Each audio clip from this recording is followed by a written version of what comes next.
नमस्कार, आपके साथ मैं हूं प्रीतीश श्रीवास्तव। स्वागत है आपका स्टेट बुलेटिन में। आइए रुक करते हैं खबरों की ओर। राजधानी रायपुर के अध्ययन भ्रमण पर पहली बार हवाई यात्रा का रायपुर आए बीजापुर के मेधावी छात्र छात्राओं ने अपने सपनों को पूरा करने के लिए आसमान छूने का हौसला है। ये बच्चे आईएएस, आईपीएस, डॉक्टर, इंजीनियर, शिक्षक बनना चाहते हैं। मुख्यमंत्री विष्णुदेव साई की पहल पर बीजापुर के 9वीं, 10वीं और 11वीं कक्षा के 100 छात्र छात्राएं फ्लाइट से यात्रा कर पहली बार रायपुर आए। इन छात्रों ने जगदलपुर से रायपुर तक हवाई जहाज में यात्रा की। स्वतंत्रता दिवस पर छू लो आसमां माफ कीजिएगा एजुकेशन सिटी बीजापुर में पढ़ाई कर रहे इन छात्र छात्राओं ने मुख्यमंत्री विष्णुदेव साई से उनके निवास पर मुलाकात कर अपने अनुभव साझा किए। कक्षा 11वीं की छात्रा डिंपल ठाकुर ने मुख्यमंत्री को बताया कि पहली बार हवाई जहाज में चढ़ने का अनुभव बहुत रोमांचक रहा। पहले रायपुर आने का सोचा था, लेकिन पढ़ाई लिखाई में मेहनत कर हवाई जहाज में इस तरह आऊंगी ये नहीं सोचा था। मुख्यमंत्री साई ने बच्चों को बधाई और शुभकामनाएं देते हुए कहा कि आप जीवन में खूब ऊंचाइयों को प्राप्त करें और लक्ष्य प्राप्त करने में सफल हो। रायपुर भ्रमण के दौरान बच्चों ने मुक्तांगन, जंगल सफारी, राम मंदिर का भ्रमण किया और रायपुर के पुलिस परेड ग्राउंड में आयोजित स्वतंत्रता दिवस के राज्य स्तरीय समारोह में शामिल हुए। मुख्यमंत्री विष्णुदेव साई ने कहा कि आप सभी को मेहनत और लगन के साथ पढ़ाई करनी है। मुख्यमंत्री के पूछे जाने पर बच्चों ने बताया कि वो आईएएस, आईपीएस, डॉक्टर, इंजीनियर और बिजनेसमैन बनना चाहते हैं। मुख्यमंत्री ने बच्चों को नई शिक्षा नीति 2020 के बारे में जानकारी देते हुए कहा कि इस नीति में शिक्षा के साथ रोजगार को भी जोड़ा है। आप लोगों को व्यवसाय के साथ खेती बाड़ी, पशुपालन जैसे क्षेत्रों में भी आगे बढ़ना चाहिए। मेरी जानकारी में ऐसे कुछ पढ़े लिखे आईएएस हैं जो आज खेती बाड़ी कर रहे हैं। हॉर्टिकल्चर, फ्लोरिकल्चर में भी अच्छी आमदनी के साथ सम्मान भी है। कुछ बच्चों ने कहा कि वो शिक्षक बनना चाहते हैं। इस पर मुख्यमंत्री ने कहा कि शिक्षक सबसे बड़े राष्ट्र निर्माता होते हैं जो आईएएस, आईपीएस बनाते हैं। मुख्यमंत्री साई ने बच्चों से कहा कि आप सभी सपने देखें, खूब मेहनत करें और सफलता की ओर आगे बढ़ते हुए माता पिता के अरमानों को पूरा करें।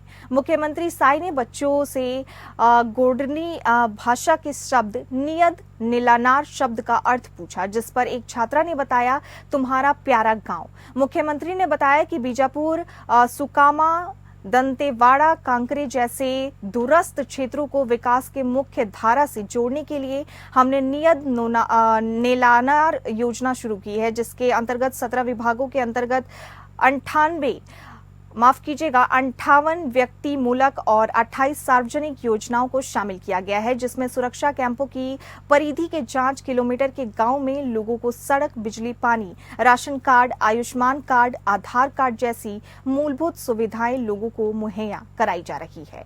मुख्यमंत्री साई ने कहा कि माओवाद आतंक से प्रभावित क्षेत्रों में सुरक्षा कैंप स्थापित कर रहे हैं।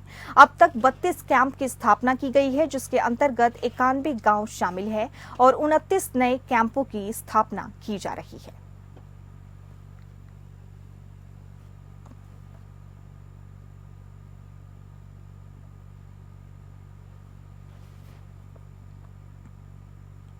देश के 78वें स्वतंत्रता दिवस के अवसर पर मुख्यमंत्री विष्णुदेव साई ने राजधानी रायपुर के कचहरी चौक स्थित टाउन हॉल में जनसंपर्क विभाग द्वारा आयोजित 7 दिवसीय छायाचित्र प्रदर्शनी का शुभारंभ किया।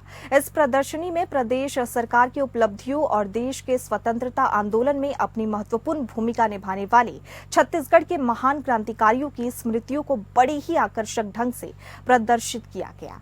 मुख्यमंत्री साई ने इस मौके पर कहा कि आने वाली पीढ़ियों को ये जानना बेहद जरूरी है कि छत्तीसगढ़ के महान क्रांतिकारियों ने स्वतंत्रता संग्राम आंदोलन में अपना बहुमूल्य योगदान दिया है।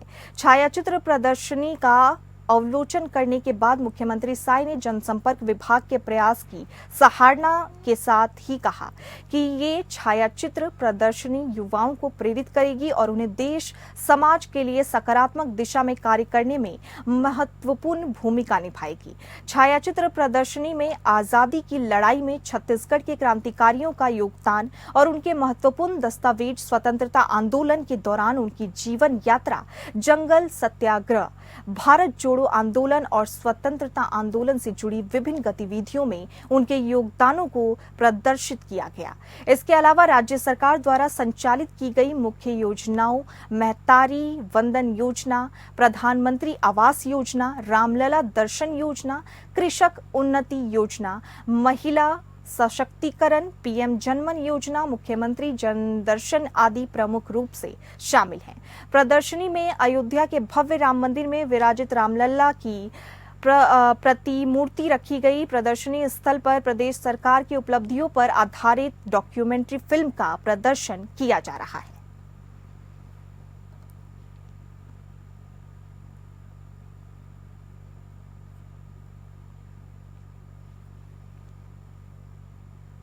मुख्यमंत्री विष्णुदेव साय ने अपने निवास में स्वर्गीय कुशाभाऊ ठाकरे की जयंती के अवसर पर उनके छायाचित्र पर माला अर्पण कर उन्हें नमन किया। इस अवसर पर मुख्यमंत्री साय ने स्वर्गीय ठाकरे का पुण्य स्मरण करते हुए कहा कि उनका संपूर्ण जीवन हमारे लिए प्रेरणादायी है।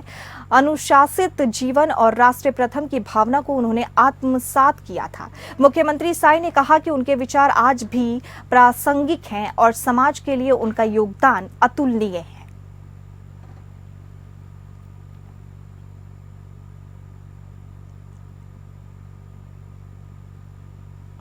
स्वतंत्रता दिवस के अवसर पर रायपुर में राजभवन में स्वागत समारोह का आयोजन किया गया, जिसमें प्रदेश के विभिन्न क्षेत्रों की हस्तियां शामिल हुई। राज्यपाल रमेन डेका ने सभी को स्वतंत्रता दिवस की शुभकामनाएं दी। राज्यपाल डेका को मुख्यमंत्री विष्णुदेव साय ने पुष्प गुच्छ यानी गुलदस्ता भेंट कर स्वतंत्रता दिवस की हार्दिक शुभकामनाएं और बधाई दी। इस अवसर पर प्रथम महिला श्रीमती रानी डेका काकोटी उपस्थित थी। इस अवसर पर विधानसभा अध्यक्ष डॉक्टर रमन सिंह समेत कई मंत्री, छत्तीसगढ़ के गणमान्य लोग भी मौजूद रहे।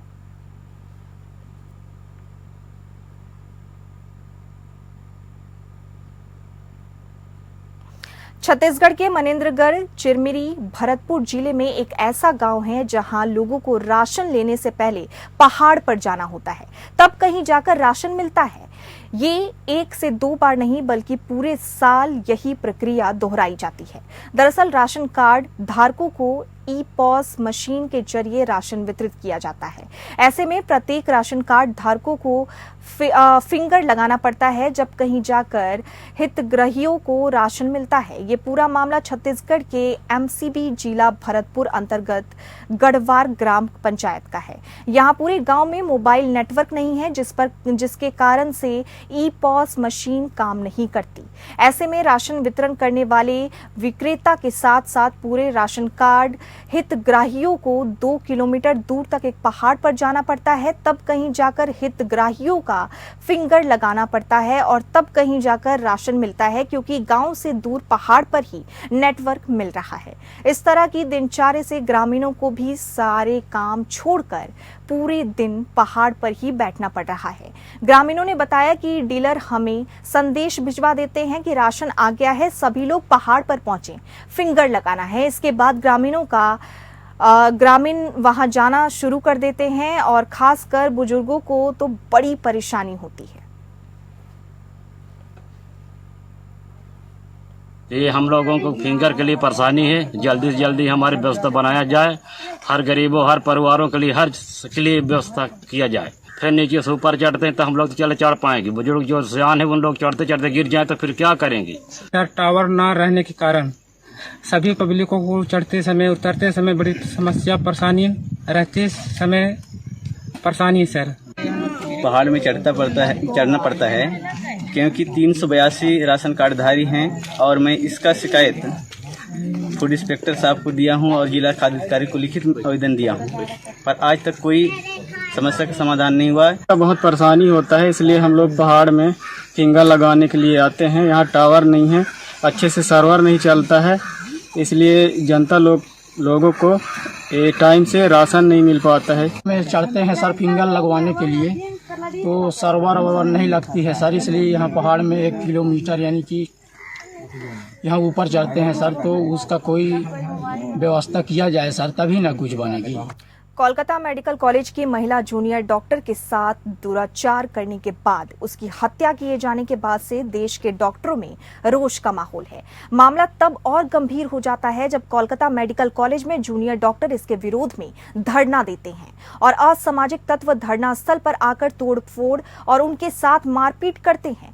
कोलकाता मेडिकल कॉलेज में हुई इस घटना के बाद से Jabalpur medical college, Indore medical college, Bhopal medical college, Gwalior medical college और कई मेडिकल कॉलेजों के लगभग 3000 जूनियर डॉक्टर में भी आक्रोश है। जबलपुर मेडिकल कॉलेज के जूनियर डॉक्टरों ने कोलकाता मेडिकल कॉलेज में हुई इस घटना के विरोध में अनिश्चितकालीन हड़ताल की घोषणा कर दी है। हड़ताल के दौरान गरीब मरीजों को विशेष ध्यान रखा गया है। जूनियर डॉक्टरों का कहना है कि कोलकाता में हुई इस घटना में पुलिस प्रशासन क्या कर रही है। डॉक्टरों ने प्रोटेक्शन मांगा था, उन्हें नहीं दिया गया। डॉक्टरों की इस हड़ताल में राजस्थान, दिल्ली और मध्य प्रदेश के जूनियर डॉक्टर्स शामिल हैं। कि जो हड़ताल पे जा रहे हैं, अभी तो हमने सिर्फ ओपीडी रूटीन सर्विसेज ही बंद की हैं, जिसमें हमारा OPD duties, ward duties, lab services, routine OTs यही हमने बंद किया। इमरजेंसी सर्विसेज हम अभी भी दे रहे हैं और एज यूजुअल हम देते रहेंगे। लेकिन ये जो अराजकता फैल रहा है, जो सरकार को रोकनी चाहिए थी, सरकार को ध्यान देना चाहिए था कि आपने जिस चीज़ के लिए जो महिला भले वो डॉक्टर थी, सेकेंड ईयर थी, ये बात अब डॉक्टर तक की रही नहीं।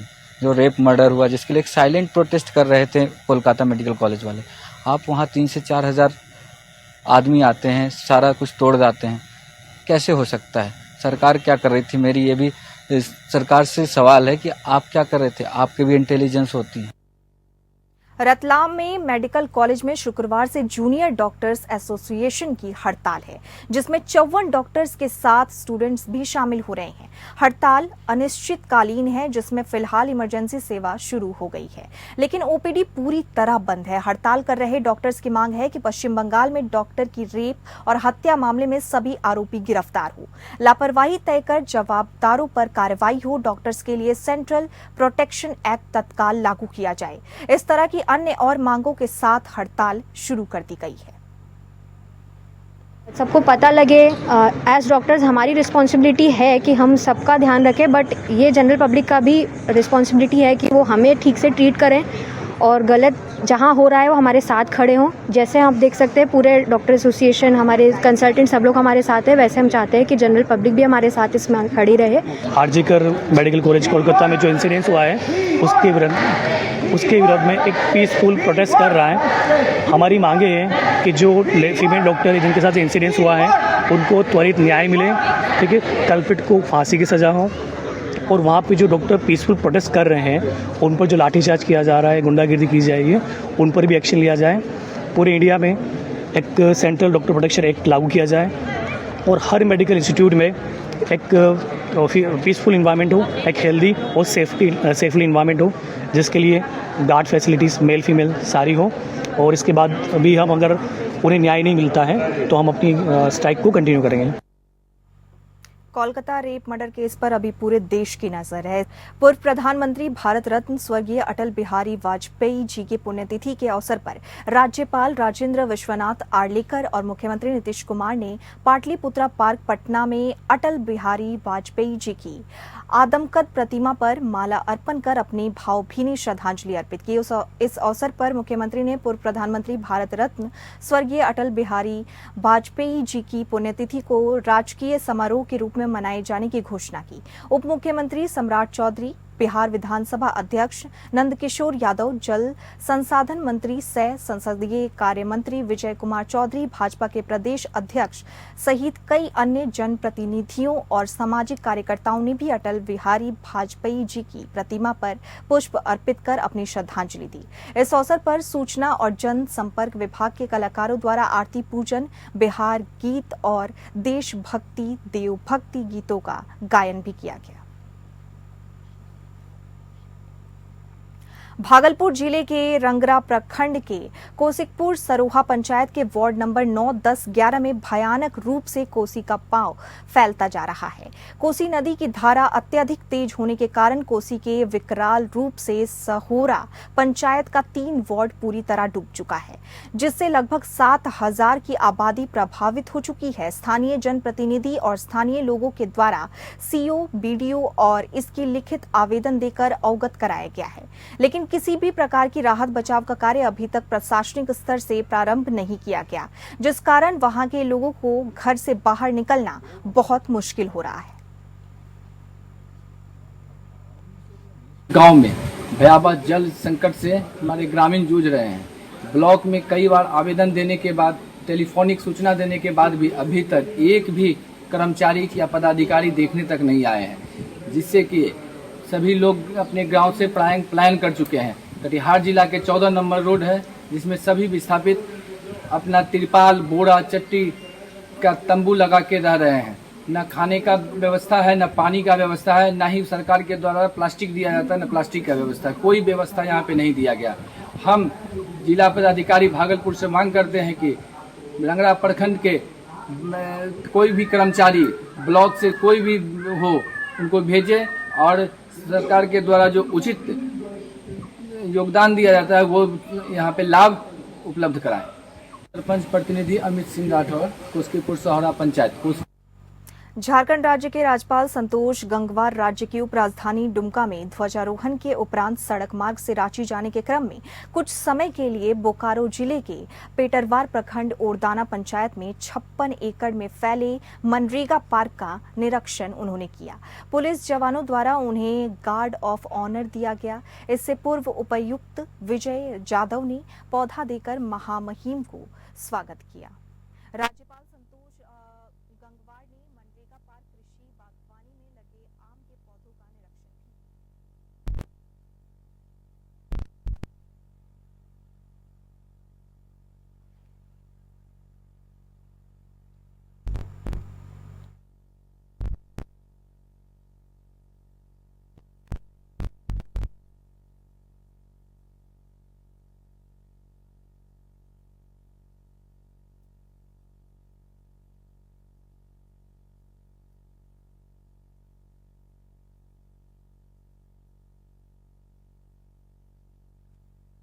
पूरे देश ने 78वां स्वतंत्रता दिवस पूरे उमंग और उत्साह के साथ मनाया। इस बीच बोकारो से एक दिलचस्प तस्वीर सामने आई है, जहां कई दिन पहले हुई बारिश के कारण किसान और ग्रामीण लोगों ने धान रोपाई के दौरान ही आजादी का जश्न हाथ में तिरंगा लेकर और राष्ट्रीय गान गाकर मनाया।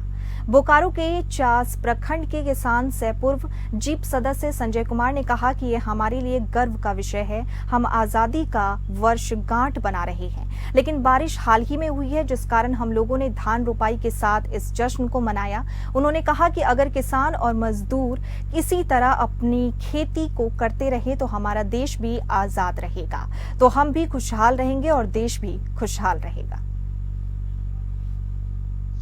और आज़ादी का एक जश्न जो हम लोग मनाते हैं। वर्षा भी चूँकि लेट से हुआ, हम किसान होने के नाते आज हम लोगों ने खेत में ही 15 अगस्त और अपने आज़ादी का जो वर्षगांठ है, हम लोगों ने यहाँ सभी के साथ, जो मजदूर हैं, जो काम कर रहे हैं, उनके साथ मनाया है। ये बड़ा ही हमारे लिए सौभाग्य का दिन है कि आज के दिन हमें आज़ादी पूर्ण रूप से मिल गई थी और हमारा देश आज़ाद हुआ। झारखंड में 2014 में बहाल हुए वन रक्षियों ने राज्य सरकार के द्वारा इस महीने कैबिनेट में ले गए नए वन नियमावली को लेकर अनिश्चितकालीन धरना डीएफओ कार्यालय बोकारो के परिसर में शुरू कर दिया। बोकारो वन प्रमंडल में 23 आरक्षी इस अनिश्चितकालीन धरना में मौजूद हैं। ये अनिश्चितकालीन धरना झारखंड राज्य और वन सेवा संघ के बैनर तले बोकारो शाखा के अध्यक्ष शशिकांत महतो की अगुवाई में दी जा रही है। इस दौरान सभी ने राज्य सरकार के खिलाफ नारेबाजी की और अपना एक मांग पत्र डीएफओ बोकारो रजनीश कुमार को भी सौंपा। हमारी मुख्य मांगे हैं कि हमारी जो नियमावली 2014 की थी, जिसके तहत हम लोग बहाल हो गए, उस नियमावली को यथावत रखा जाए। उसमें अभी पिछले 7 अगस्त 2024 के कैबिनेट में एक प्रस्ताव पारित किया गया है कि हमारी नियमावली को संशोधन किया जा रहा है। संशोधन में हमारी जो नियमावली में जिससे हम लोग बहाल हुए थे उसमें दो उच्चतर पद थे, प्रधान वनरक्षी और वनपाल का, वो 100% प्रमोशन से भरा जाने की बात थी। हमारी पहली प्रोन्नति 5 साल के बाद हो जानी चाहिए थी, जो 2022 में हम लोग कंप्लीट कर चुके हैं। आज 2 लोगों को प्रमोशन नहीं मिला है। दूसरी बात कि अब एक बदलाव ये किया जा रहा है कि वनपाल के 50% पद पर सीधी बहाली की जाएगी। देवघर जिला के डोंडिया गांव के वासुदेव यादव और हरि किशोर यादव नाम के शख्स के परिवार के 3 बच्चों की मौत हो गई। घटना को लेकर मृतक बच्चे के पिता हरि किशोर यादव ने बताया कि पिछले दिनों उसके गोतिया विनोद, रितलाला मनोज नवल और शंभू ने धमकी दी कि उसके परिवार के सभी सदस्य को खत्म कर देगा। इसकी जानकारी मिलने के बाद पीड़ित हरि किशोर यादव ने कहा कि जब धमकी दी गई तो उसने उसकी धमकी को तवज्जो नहीं दिया, लेकिन इसकी सूचना पुलिस को अपने भाई के माध्यम से जरूर दी। लेकिन सूचना देने के तुरंत बाद ही सभी आरोपियों ने बच्चों को गायब कर दिया। गुरुवार को देर शाम तक बच्चों को ढूंढने जाने के बाद उसका पता नहीं चला तो माता पिता ने बच्चों के खोने की शिकायत थाने में कराई, लेकिन थाने में तैनात पुलिसकर्मियों ने इसकी कोई सूद नहीं ली।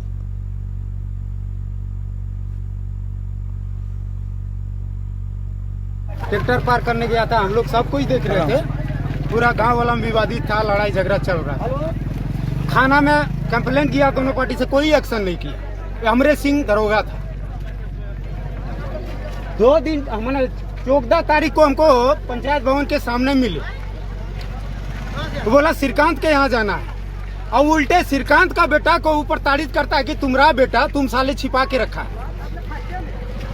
जब वो कंप्लेंट गिड़गिड़ाने के लिए गया, रोने धोने लगा कि मेरा बेटा गायब है। अब देखिए सर, उपाय कीजिए। उस साले वो दरोगा बोला कि तुम छिपा के रखा है। बोकारो जिला के हरला थाना क्षेत्र के सेक्टर 8B स्ट्रीट 19 के आवास संख्या 1109 में चोरों ने चोरी की घटना को अंजाम दिया। घर में रखे 3 लाख नगद और जेवरात की चोरी की घटना की जानकारी मिलने के बाद पुलिस मौके पर पहुंची और जांच में जुट गई। जानकारी के मुताबिक इस घर में रहने वाले लोग श्राद्ध क्रम में शामिल होने के लिए पटना गए थे। इस घर में प्रतिदिन एक युवक सोने का काम करता था, लेकिन कल रात अपने दूसरे घर में जब वो खाना खाने गया तब बारिश होने लगी। इसी कारण वो वहीं रुक गया और सुबह पड़ोसियों ने घर खुला होने की जानकारी उसे दी। जब घर के मालिक के भाई संजय मौके पर पहुंचे तो देखा कि घर में सामान बिखरा पड़ा है। गोदरेज का ताला तोड़ा गया है और घर में रखे 3 लाख नगद और सामान की चोरी हो गई है।